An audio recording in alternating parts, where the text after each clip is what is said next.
Witch and Hound tome 2. Suite de Witch and Hound qui, Hound c'est ça, ouais, Hound, qui m'avait vite fait laisser sur ma faim à la fin du premier tome. Il y avait des éléments intéressants, notamment un peu reliés à la sorcière, mais d'autres éléments très classiques qui faisaient vraiment isekai et qui m'intéressaient pas plus que ça.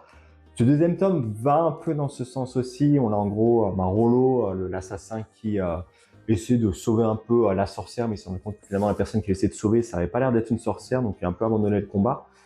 Par la suite, on va vite fait comprendre, on nous explique un peu qu'en fait c'est le frère du roi là qui l'a assassiné. Est-ce que j'ai une page peut-être qui montre un peu ça? Et qui en gros fait en sorte de...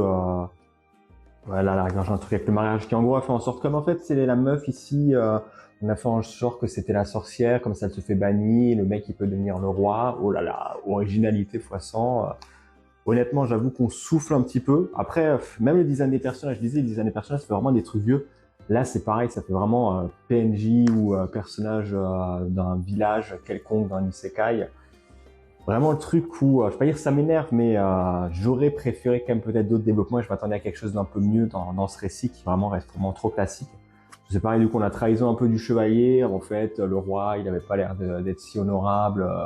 Il épouse une femme qui va être une sorcière. Je pensais qu'il était quelqu'un de roi, alors que finalement, il ne veut pas discuter avec lui. On a l'impression. Le frère du roi, pareil, finalement. Bah, juste prendre le pouvoir, parce qu'en fait, j'ai envie d'être roi, alors que j'ai l'impression que le mec, il a aucun pouvoir. Vers la fin, on a un peu le procès du coup de la sorcière. Ils essaient de, enfin, de la sorcière, de la femme qui se fait passer pour la sorcière. C'est un peu de l'accuser en disant ouais, en fait, c'est bon, si tu dis, tu fais genre, on sombrait une petite fille qu'on a tenue captive. C'est de nous obéir et tout ça. Elle a l'air d'obéir. Elle a l'air quand même d'avoir un truc un peu particulier. Alors je sais pas si c'est un pet au casque ou autre chose. Pas forcément trop dévoilé parce qu'on a quelques infos à la fin du tome, mais ça peut, c'est possible que ça remonte un peu, mais c'est pareil, c'est, j'ai envie de dire, c'est quasiment le même type de cliffhanger qu'on a fait dans le premier tome, genre un élément qui dit tiens, effectivement c'est surprenant, mais je suis sûr, est-ce que vraiment je donne une chance au tome 3, parce que je suis sûr que je vais lire, ça va être le même truc, ça va être un moment un peu bateau, et à la rigueur à la fin du tome, bah tiens, un peu d'action, un moment un peu badass, juste pour essayer de faire vendre un peu la suite. Honnêtement, je suis embêté.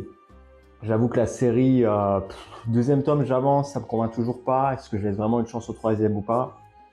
La question se pose, en tout cas, ouais, grosse déception pour moi, Witch and Hound. Il y a des éléments intéressants, mais je sais pas, c'est trop. Enfin, un lore et un univers qui peut être intéressant au niveau de la création peut-être des sorcières et tout ça.